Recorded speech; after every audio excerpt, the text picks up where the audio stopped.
¿Qué tal amigos? Comenzamos nuestro resumen internacional hablando de los esfuerzos para alcanzar la paz en la guerra entre Rusia y Ucrania. Donald Trump se pronunció a favor de buscar un acuerdo de paz integral en Ucrania. Rusia advirtió el martes que cualquier potencial acuerdo con Ucrania debe garantizar su seguridad y la de los ucranianos rusohablantes. Miles de manifestantes israelíes en varias ciudades de Israel pidieron el domingo al gobierno una tregua que garantice la liberación de los rehenes. Avanza el plan para el desarme de Hezbollah. El gobierno mexicano justificó el miércoles la entrega de 26 presuntos narcotraficantes a Estados Unidos. El acuerdo entre Mercosur y Ecuador tiene más de 20 años y necesita actualizarse. Llevaremos esta demanda a los demás miembros del bloque. Sin dar detalles, la portavoz presidencial confirmó el operativo antidrogas y dijo que el blanco es Nicolás Maduro.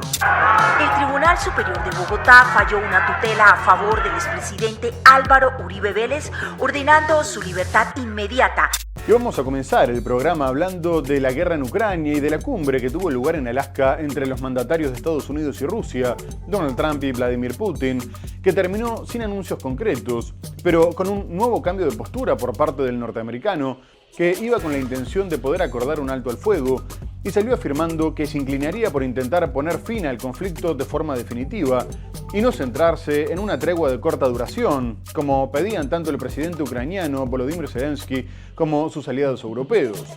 A su vez, el contenido específico de la reunión y las posibles soluciones que se habrían barajado no fueron reveladas, pero se asegura que Putin propuso la retirada ucraniana de Donetsk a cambio de congelar la línea del frente en Jersón y Zaporilla y retirarse de las zonas que controla en Sumy y Kharkov. A su vez, advirtió que no podía abandonar las condiciones fundamentales, como la imposibilidad de Ucrania de pertenecer a la OTAN, limitar sus capacidades militares y garantías para la población rusoparlante en Ucrania. Poco más tarde, Trump aseguró que la reunión había sido extremadamente productiva, pero se notó un cambio en el semblante de ambos líderes, que se habían saludado como amigos. No se permitieron preguntas en la conferencia de prensa y la comida que tenían prevista fue cancelada. Posteriormente, Trump se comunicó con Zelensky y los líderes europeos y les aseguró que Rusia estaba dispuesta a aceptar alguna solución internacional para proteger a Ucrania bajo un formato que no fuera el de la OTAN. A su vez, el mandatario ucraniano volvió a presionar para participar de una próxima cumbre con Putin y dijo que si este no aceptaba, tendrían que aprobar más sanciones. El presidente estadounidense Donald Trump se pronunció a favor de buscar un acuerdo de paz integral en Ucrania en vez del alto el fuego que impulsaba, un cambio anunciado horas después de que la cumbre con su homólogo ruso Vladimir Putin no arrojara avances claros. Esta vía es la mejor manera de poner fin a la terrible guerra entre Rusia y Ucrania. Un simple acuerdo de alto el fuego a menudo no se sostiene, escribió Trump en su red Truth Social. Este cambio parece favorecer a Putin, quien desde hace tiempo quiere negociar directamente un acuerdo integral y definitivo. Kiev y sus aliados europeos, por el contrario, lo ven como una forma de Moscú de ganar tiempo para ampliar sus conquistas territoriales. Dirigiéndose a altos funcionarios en Moscú, Putin subrayó el sábado que la cumbre con Trump fue oportuna y muy útil. Afirmó que durante el encuentro con su par estadounidense habló sobre los medios para detener el conflicto en Ucrania sobre una base justa. Discutimos prácticamente todos los ámbitos de nuestra cooperación, pero en primer lugar, por supuesto, hablamos sobre una posible resolución de la crisis ucraniana sobre una base justa. Y por supuesto tuvimos la oportunidad de hablar sobre la génesis, las causas de esta crisis y la eliminación de estas causas fundamentales, lo que debería formar la base de un acuerdo. En el avión de regreso a Washington, Trump propuso a Ucrania una garantía de seguridad similar a la del artículo 5 de la OTAN, que prevé la defensa mutua entre sus miembros en caso de ataque, pero sin una adhesión formal a la Alianza Atlántica, informó la primera ministra italiana Giorgia Meloni y fuentes diplomáticas tras sostener una llamada telefónica con Trump. A su vez, en Kiev cayó mal que Putin haya sido recibido con alfombra roja. y sobre todo los elogios mutuos que comenzaron antes de la cumbre. Putin afirmó que las intenciones de Trump de poner fin al conflicto eran sinceras y que estaba haciendo esfuerzos enérgicos para frenar la crisis y alcanzar acuerdos favorables para todas las partes involucradas, y agregó que si hubiera estado en la Casa Blanca en el 2022, la guerra no habría comenzado, como asegura también Donald Trump. A su vez dijo que habían construido una relación muy buena, profesional y de confianza, por lo que podrían llegar antes a la paz. Asimismo, la falta de resultados no fue considerada como un fracaso, ya que el ruso había adelantado que uno de los objetivos también era crear condiciones a largo plazo para la paz con Estados Unidos y Europa, para lo cual era necesario llegar a acuerdos en el área de control sobre armas ofensivas estratégicas a unos meses de que venza el nuevo Tratado START, por el cual ambas potencias se comprometieron a limitar sus arsenales nucleares. El acuerdo sobre estas armas tendría lugar en próximas etapas, pero ya habrían comenzado a negociar una extensión. Por su parte, Trump volvió a descartar la entrada de Ucrania en la OTAN, así como la posibilidad de que recuperara la península de Crimea. Mientras tanto, Zelensky acudió a sus aliados y tras viajar a Alemania y el Reino Unido se reunió en Bruselas con la presidenta de la Comisión Europea, Ursula von der Leyen. Los europeos comunicaron que acompañarían a Zelensky a la Casa Blanca para debatir posibles soluciones y el mantenimiento de la presión sobre Rusia, al tiempo que rechazaron las exigencias de Moscú. Los líderes europeos se invitaron a Washington. Este domingo anunciaron que el lunes acompañarán a Volodymyr Zelensky en su viaje a la Casa Blanca. El viaje tiene como objetivo intercambiar información con el presidente estadounidense Donald Trump tras su reunión con el presidente ruso Vladimir Putin en Alaska. Los temas de debate incluirán garantías de seguridad, cuestiones territoriales y el apoyo continuo a Ucrania para defenderse de la agresión rusa. Esto también incluye el mantenimiento de la presión de las sanciones. A su vez, Zelensky viajó a Bruselas para reunirse con Ursula von der Leyen, en donde la jefa de la Comisión Europea rechazó las eventuales concesiones territoriales pedidas por el Kremlin. Ucrania debe poder sostener su soberanía y su integridad territorial. No debe haber limitaciones sobre las Fuerzas Armadas ucranianas, sea en la cooperación con otros terceros países o asistencia de otros terceros. Ninguna limitación para las Fuerzas Armadas ucranianas. Por su parte, el mandatario ucraniano se refirió a las garantías de seguridad para su país prometidas por Donald Trump. Un ejército fuerte es lo único que puede proporcionar garantías de seguridad. Solo Ucrania puede proporcionar esto. Creo que solo Europa puede proporcionar financiación para este ejército, y las armas para el ejército pueden ser proporcionadas por nuestra producción nacional y la producción europea. Pero hay algunas cosas que escasean y solo están disponibles en los Estados Unidos de América. Esto, en mi opinión, son garantías de seguridad. Posteriormente, los líderes europeos se reunieron de forma virtual con Zelensky y von der Leyen. Tras el término de la charla, el presidente del Consejo Europeo, Antonio Costa, dejó en claro que debe haber unidad entre Europa y Estados Unidos para lograr la paz en Ucrania. Y unas horas después, Donald Trump recibió en la Casa Blanca al mandatario ucraniano Volodymyr Zelensky y a los líderes de Alemania, Francia, Italia, el Reino Unido, Finlandia, al secretario general de la OTAN, Mark Rutte, y a la presidenta de la Comisión Europea, Ursula von der Leyen. Trump debatió el contenido del encuentro que tuvo con Putin y comunicó que estaba dispuesto a jugar un papel importante en las garantías de seguridad que reclama Ucrania, asegurando que estaría muy bien protegida, aunque aclaró que esa responsabilidad recaería sobre todo en los socios europeos, dejando la puerta abierta a un eventual despliegue de fuerzas de paz. E incluso el embajador de Estados Unidos ante la OTAN, Matthew Whitaker, lo definió como algo muy parecido a una alianza militar. Posteriormente, el Financial Times aseguró que Zelensky le había ofrecido comprarle armas por $100.000 millones como parte de las garantías que reclamaba. A su vez, Rutte dijo que ahora tendrían que discutir de qué garantías estaban hablando, pero la vocera de Exteriores rusa, María Zaharova, aclaró que rechazaban cualquier despliegue militar de países de la Alianza Atlántica. Por otra parte, hubo alguna fisura con respecto a la posibilidad de que comenzaran las negociaciones de paz sin un alto al fuego, como planteó Putin. Trump estuvo de acuerdo y posteriormente también se mostró conforme el primer ministro británico Keir Starmer, aunque el canciller alemán Friedrich Merz criticó la iniciativa. Asimismo, Trump aseguró que la paz estaba al alcance, mientras que el francés Emmanuel Macron dijo que quería ser tan optimista, pero que deberían imponer más sanciones si las negociaciones fracasaban.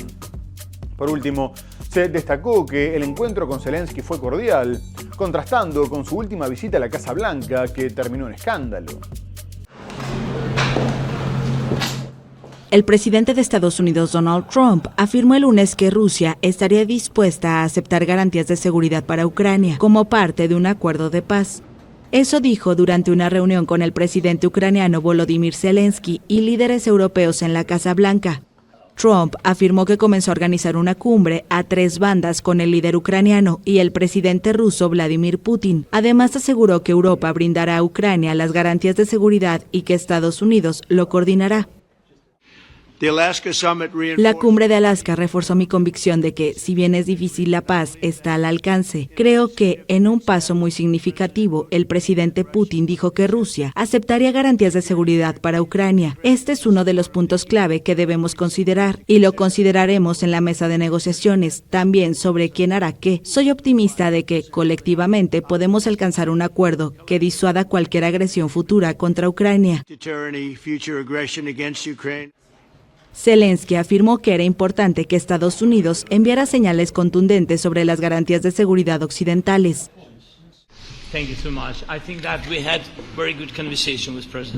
Muchas gracias. Creo que tuvimos una conversación muy buena con el presidente Trump y realmente fue la mejor, pero fue realmente buena. Hablamos de puntos muy delicados. Lo primero son las garantías de seguridad y estamos muy contentos de que todos los líderes estén aquí, ya que la seguridad de Ucrania depende de Estados Unidos y de ustedes.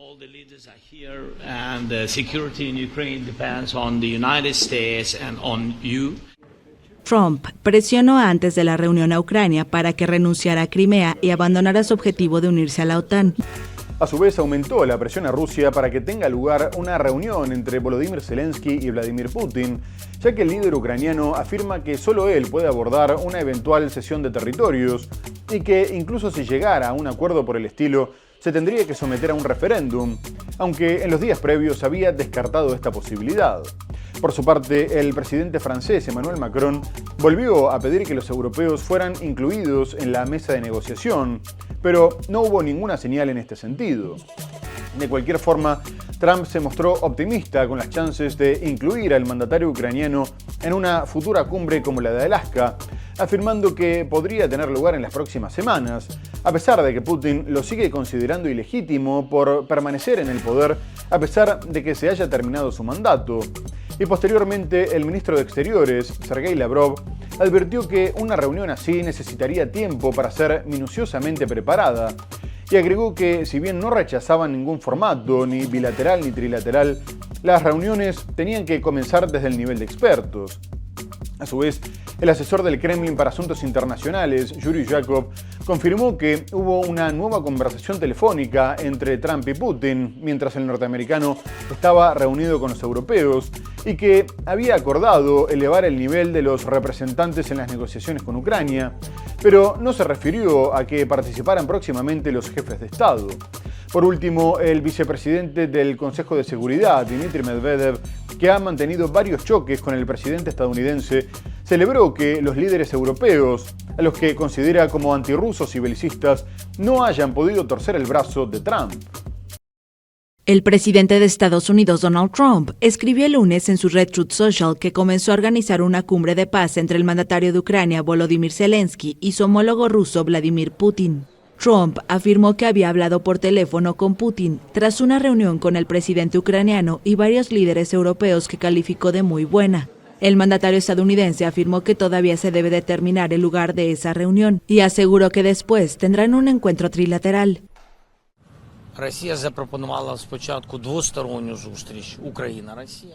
Rusia propuso primero una reunión bilateral entre Ucrania y Rusia y luego una trilateral. Estamos preparados para cualquier formato a nivel de liderazgo, porque solo a nivel de liderazgo podemos resolver todos estos complejos y dolorosos asuntos. Por lo tanto, confirmé con el apoyo de todos los líderes europeos que estamos listos para una reunión bilateral.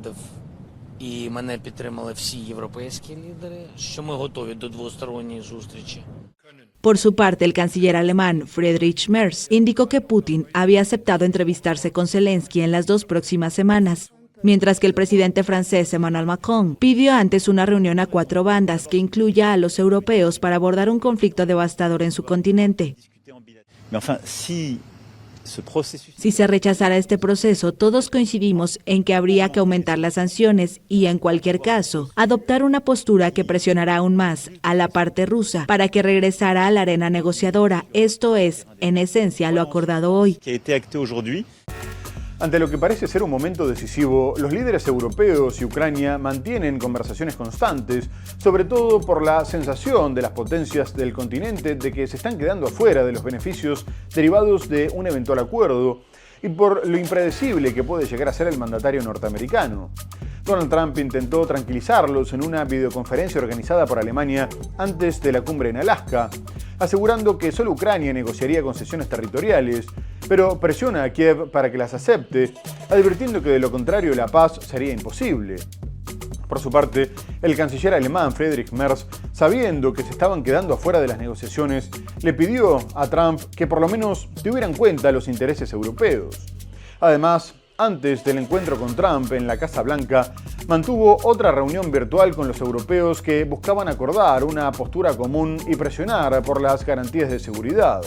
Pero unas horas después de la cumbre en Washington, Trump volvió a mostrar cierto escepticismo con la voluntad de Putin de llegar a un acuerdo e intentó tranquilizar a Rusia, asegurando que de ninguna manera estaban evaluando desplegar tropas estadounidenses en Ucrania, sino solo participar con apoyo aéreo, aunque no descartó que Europa sí enviara militares, algo que Moscú tendría que aceptar más allá de las intenciones de la denominada coalición de los dispuestos. A su vez, el canciller ruso Sergei Lavrov advirtió que no habría ningún acuerdo a largo plazo si no se respetaban los intereses de seguridad de Rusia y los derechos de los rusoparlantes en Ucrania. Rusia advirtió el martes que cualquier potencial acuerdo con Ucrania debe garantizar su seguridad y la de los ucranianos rusohablantes. Sin respeto por los intereses de seguridad de Rusia, sin respeto pleno por los derechos de los rusos y las personas rusohablantes que viven en Ucrania, no se puede hablar de ningún acuerdo a largo plazo, porque son precisamente estas razones las que deben ser urgentemente eliminadas en el contexto del acuerdo. Fuentes cercanas a las negociaciones dijeron a la France Press que el mandatario ruso propuso el lunes durante una llamada con Trump realizar el encuentro con Zelensky en Moscú. Pero el dirigente ucraniano, que se encontraba en ese momento en la Casa Blanca con líderes europeos, habría respondido que no. El presidente estadounidense Donald Trump descartó el martes el envío de tropas de su país a Ucrania, pero consideró extender el apoyo aéreo. El republicano ha criticado duramente la multimillonaria ayuda estadounidense a Ucrania y afirmó en una entrevista a Fox News que las naciones europeas tomarían la iniciativa enviando tropas para asegurar cualquier acuerdo de paz entre Moscú y Kiev, una idea que Francia y Reino Unido han considerado. Dejó claro que no habrá tropas estadounidenses en tierra. ¿Está el presidente considerando el despliegue de tropas estadounidenses en el aire como una forma de garantía de seguridad? Mire, eso fue algo que el presidente mencionó en su entrevista de esta mañana. Es una opción y una posibilidad. No descarto nada en cuanto a las opciones militares que el presidente tiene a su disposición. Puedo decirle que ha descartado definitivamente el despliegue de tropas en tierra. Y ahora vamos a dejar de lado la guerra en Ucrania para hablar del conflicto en Gaza, que podría tener un camino a la paz después de que Hamás confirmara que había aceptado completamente la última propuesta de los mediadores, sin imponer ninguna enmienda que terminara complicando un eventual acuerdo, lo que le pone más presión a Israel, ya que el gobierno de Benjamin Netanyahu había decidido endurecer su postura, exigiendo la liberación de todos los rehenes, vivos y muertos, para aceptar un alto al fuego, en un momento en el que el ejército anunció que había aprobado el plan operativo para una nueva ofensiva en la franja, que se extendería a la ciudad de Gaza, a pesar de la oposición inicial del jefe del Estado Mayor Eyal Zamir, que había advertido que la ampliación de las operaciones pondría a los rehenes en mayor peligro. Egipto elogió la atmósfera positiva de las nuevas conversaciones con Hamás, dado que la organización islamista se mostró abierta a permitir la presencia de fuerzas internacionales y árabes para poner fin a la guerra. La propuesta, elaborada con la ayuda de Turquía, le daría tareas específicas a las tropas extranjeras hasta que la policía estuviera equipada y se restableciera la seguridad. Además, incluye la liberación de todos los rehenes a cambio de prisioneros palestinos, la congelación del brazo militar de Hamás y un mapa para el repliegue de Israel. Más tarde se informó que la organización islamista había aceptado una tregua de 60 días, lo que es una concesión significativa, ya que venía exigiendo un alto al fuego definitivo, y se detalló también que la liberación de los rehenes se realizaría por etapas, comenzando por 10 cautivos. Hamás aceptó una nueva propuesta de alto al fuego en la franja de Gaza. Así lo aseguró el lunes a la France Presse una fuente del movimiento islamista bajo condición de anonimato, quien aseguró que ni el grupo ni sus facciones pidieron alguna enmienda a la propuesta de los mediadores Egipto y Qatar. Israel, por su parte, aún no ha dado una respuesta. Un funcionario palestino había adelantado el lunes que el texto entregado a Hamás prevé una tregua inicial de 60 días y la liberación de rehenes en 2 tandas como antesala a un acuerdo definitivo para terminar con la guerra. Esta nueva oferta ocurre más de una semana después de que el Gabinete de Seguridad de Israel aprobara planes para tomar el control de Ciudad de Gaza y de los campos de refugiados vecinos, con el objetivo declarado de derrotar al movimiento islamista y liberar a los rehenes secuestrados en el ataque del 7 de octubre de 2023 que desencadenó la guerra. Los planes israelíes han levantado una gran oposición tanto dentro del país como a nivel internacional, en medio de la grave crisis humanitaria en el territorio palestino. De los 251 rehenes tomados por Hamás durante el ataque de octubre de 2023, 49 siguen en Gaza, incluyendo los cadáveres de 27 personas, según las Fuerzas Armadas israelíes. Egipto y Qatar, países que junto con Estados Unidos sirven de mediadores en las negociaciones entre Israel y Hamás, no han podido hasta ahora asegurar un alto al fuego duradero en el conflicto, que se ha extendido durante 22 meses. Posteriormente, el primer ministro israelí, Benjamin Netanyahu, consideró que Hamás se encontraba bajo una fuerte presión para alcanzar un alto al fuego, mientras que el ministro de Defensa, Israel Katz, consideró que la respuesta positiva de la organización islamista era un intento desesperado de detener los planes de ocupar la ciudad de Gaza, que se encuentra bajo fuertes bombardeos, a pesar de que allí se refugian 1 millón de personas. A su vez, el presidente norteamericano Donald Trump, que había acusado a Hamás de no querer llegar a un acuerdo, dijo que los rehenes solo serían liberados cuando Hamás fuera destruido y que cuanto antes sucediera, mayores serían las posibilidades de éxito. Pero también las familias de los rehenes aumentaron su presión al gobierno israelí para que aceptara llegar a un acuerdo con Hamás que permitiera su liberación, y está llevando a cabo multitudinarias manifestaciones en un intento de evitar que se intensifiquen las operaciones hacia las zonas donde se cree que se encuentran los cautivos. El Foro de Familias de Rehenes y Desaparecidos convocó a una huelga nacional que tuvo un seguimiento limitado, pero se cortaron carreteras en Jerusalén y Tel Aviv, lo que terminó con disturbios y la detención de 40 personas. A su vez, se destacó que en la conocida como Plaza de los Rehenes, en Tel Aviv, hubo una convocatoria masiva de cerca de 200.000 personas. Entre los manifestantes estuvo la ex rehén Arbel Yahud, que fue puesta en libertad en el alto al fuego de enero, y advirtió que la presión militar no devolvía a los cautivos, sino que los mataba, mientras que también participó el líder opositor Yair Lapid, que denunció que los rehenes no eran una prioridad para el gobierno de Netanyahu. Miles de manifestantes israelíes en varias ciudades de Israel pidieron el domingo al gobierno una tregua que garantice la liberación de los rehenes. La jornada, convocada por familiares de los cautivos, estuvo marcada por bloqueos de rutas en numerosas localidades, neumáticos en llamas y algunos choques con las fuerzas de seguridad. Hoy estamos paralizando el país porque nuestros rehenes en Gaza no son temas que el gobierno pueda sacrificar por el esfuerzo de la guerra. Son ciudadanos que el gobierno debe devolver a sus familias. No nos detendrán, no nos agotarán, no nos cansarán. Seguiremos luchando hasta que los rehenes regresen a casa. Hay un acuerdo y la guerra termina. El Foro de Familias de Rehenes y Desaparecidos, principal grupo de familiares de los cautivos, así como la oposición y una parte del sector económico sindical, convocaron el domingo, primer día de la semana en Israel, una huelga de solidaridad con los rehenes. No obstante, la mayoría de los comercios permanecieron abiertos en Jerusalén y Tel Aviv. Estamos unidos en una demanda simple dirigida al gobierno israelí para presentar hoy sobre la mesa un plan israelí que contemple un acuerdo integral para terminar la guerra, a cambio de la liberación del último rehén. Pese a la presión creciente, el gobierno del primer ministro Benjamin Netanyahu mantiene su determinación en expandir su ofensiva en la Franja de Gaza para acabar con el movimiento islamista palestino Hamás y tomar el control de la seguridad en todo el territorio.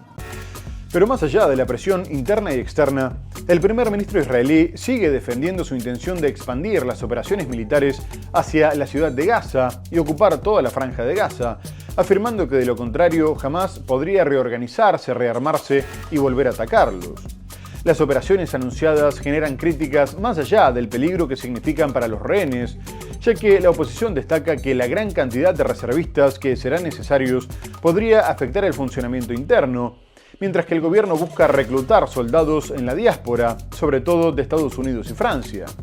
Asimismo, Israel continuó con los bombardeos, incluso apuntando contra infraestructuras civiles críticas como el hospital Al-Agli en la ciudad de Gaza, afectando su funcionamiento y causando la muerte de 7 personas, al tiempo que asesinó a otro periodista en la misma ciudad, por lo que ya son 6 en solo unos días. Por otra parte, el número insuficiente de camiones con ayuda humanitaria que entran al enclave no permiten acabar con la hambruna, por lo que continúan los lanzamientos de toneladas de alimentos y medicamentos en paracaídas, mientras que Amnistía Internacional acusó a Israel de llevar a cabo una política deliberada para matar de hambre a los gazatíes, lo que ya generó más de 260 muertes por desnutrición, 112 de ellas de niños, al tiempo que se destruye sistemáticamente el sistema sanitario. A su vez, el ministro de Exteriores de Egipto, Badr Abdelati, dijo que tenían la capacidad de inundar a Gaza con ayuda humanitaria, pero que los obstáculos impuestos por Israel no se los permitían, lo que hacía que la situación fuera catastrófica. Israel persiste con su ofensiva mientras la ayuda humanitaria entra a cuentagotas en Gaza. Este domingo, las Fuerzas Armadas israelíes llevaron a cabo bombardeos y ataques terrestres en varios puntos del enclave palestino, dejando muertos y heridos. Uno de los embates aéreos tuvo como objetivo el hospital Al-Ahli de la ciudad de Gaza. En mitad de la noche el hospital fue atacado, lo que causó la muerte de 7 mártires y dejó heridos a muchos otros. Como consecuencia, el hospital dejó de funcionar, pero tras unas horas se reanudó el servicio y los heridos volvieron a ser atendidos en el hospital. Este domingo, el jefe del Estado Mayor israelí indicó que su ejército pasará pronto a la siguiente fase de su operación en el enclave, que prevé tomar el control de la ciudad de Gaza. Nuevamente, Netanyahu justificó continuar la ofensiva. Hamás exige exactamente lo contrario. Quiere que nos retiremos por completo de toda la franja, del norte, del sur, del corredor Filadelfia, que impide el contrabando y del perímetro de seguridad que protege a nuestras comunidades. De esa manera podrán reorganizarse, rearmarse y atacarnos de nuevo. Mientras tanto, varios países continúan lanzando cargamentos de alimentos y medicinas desde aviones para intentar abastecer a los ciudadanos gazatíes. A su vez, el COGAT, la agencia israelí que coordina la entrada de ayuda humanitaria a Gaza, informó que esta semana entraron 1.660 camiones con víveres, una cifra que no equipara los niveles de envíos de provisiones que recibía la franja antes del conflicto. Según la ONG Acción contra el Hambre, antes del ataque de Hamás en octubre de 2023, entraban entre 500 y 600 camiones con ayuda humanitaria a diario al territorio palestino. Y el primer ministro israelí, Benjamin Netanyahu, reconoció sus ambiciones expansionistas al afirmar que era partidario de un gran Israel para garantizar la existencia continua del Estado, lo que generó una fuerte condena de varios países como Egipto, Jordania e Irak, ya que las fronteras bíblicas a las que hace referencia no solo comprenden Cisjordania, sino también partes de Jordania, Líbano y Siria. Egipto pidió explicaciones y condenó una provocación que aportaba más inestabilidad, mientras que Arabia Saudita insistió en la solución de los dos estados como un derecho histórico de los palestinos. No obstante, el ministro de Finanzas israelí, el extremista Bezalel Smotrich, reveló un plan para construir más de 3.500 viviendas en Cisjordania que aislarían Jerusalén Este del resto de los territorios ocupados, con la intención de enterrar la posibilidad de un Estado palestino, un plan que ya existía y que se había intentado implementar en el 2005 con el entonces ministro de Finanzas Benjamin Netanyahu, afirmando que era necesario para evitar la creación de lo que llamó como la Gran Palestina, aunque el plan fue descartado por el rechazo internacional. Y ahora que se intenta retomar el proyecto, la Autoridad Nacional Palestina denunció que este representaba la continuación de la guerra genocida en Gaza y una escalada de violencia de los colonos. Después de que varios países como Francia, Reino Unido o Portugal anunciaran que reconocerían el Estado palestino en la Asamblea General de Naciones Unidas de septiembre, el ministro de Defensa israelí, Israel Katz, había adelantado que responderían con fuertes medidas para fortalecer el control sobre Cisjordania, por lo que las decisiones de reconocer el Estado palestino tendrían el efecto contrario. El asentamiento israelí Ma'ale Adumim en la Cisjordania ocupada vuelve a centrar la atención del mundo. Los terrenos que se ven al fondo es donde se pretende llevar a cabo la nueva y polémica construcción.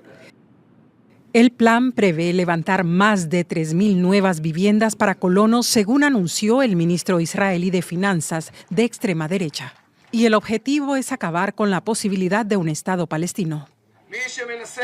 Cualquiera que intente hoy reconocer un Estado palestino recibirá una respuesta por nuestra parte.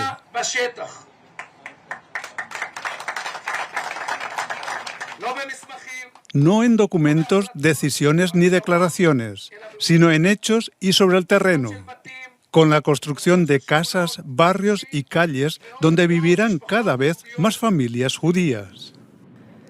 La construcción de miles de viviendas en la denominada Zona E1 dividiría de facto Cisjordania en dos y aislaría el territorio de Jerusalén Este, la ciudad que los palestinos esperan convertir en su futura capital. La oposición al plan de Israel tiene una larga historia.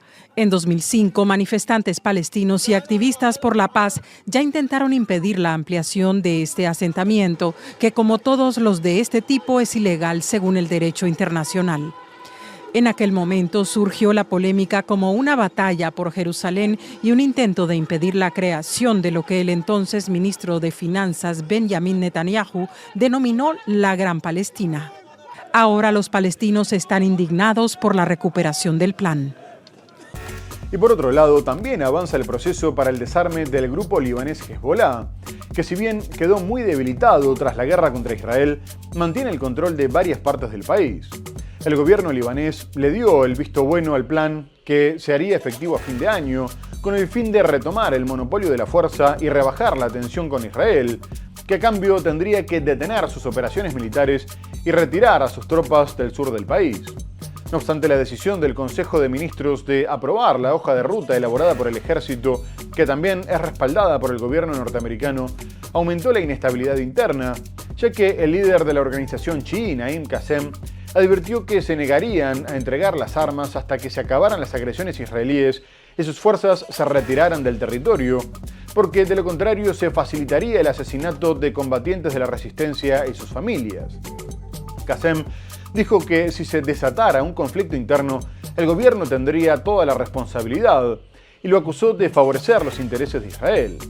No obstante, el gobierno de Benjamin Netanyahu se había mostrado reticente con respecto al plan, por lo que Washington presionó a su aliado para que lo respaldara.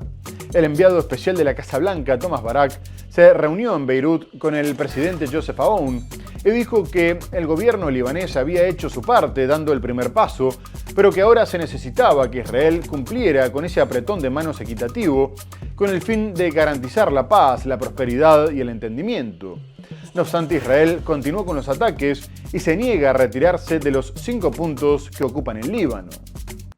Avanza el plan para el desarme de Hezbollah, pese a la resistencia del grupo paramilitar y el escepticismo de Israel. Este lunes, de visita en Beirut, el enviado estadounidense Thomas Barak se reunió con el presidente del Líbano y elogió los pasos dados por su gobierno, que a principios de agosto inició el proceso para desarmar al grupo militante, pero también para presionar a Israel, que ha continuado los ataques sobre territorio libanés y se rehúsa a retirar sus tropas del sur del país, violando el acuerdo de cese al fuego pactado en noviembre pasado.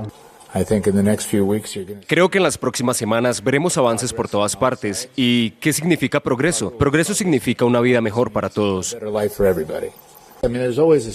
Siempre hay un enfoque gradual, pero creo que el gobierno libanés ha hecho su parte, ha dado el primer paso. Ahora lo que necesitamos es que Israel cumpla con ese acuerdo de igualdad.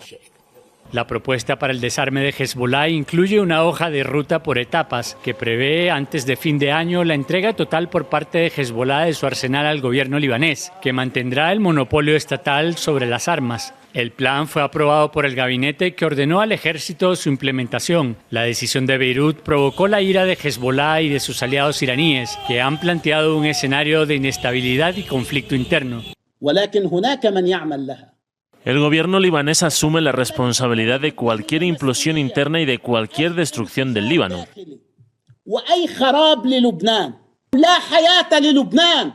No habría vida para el Líbano si se quedaran del otro lado e intentaran enfrentarnos y eliminarnos.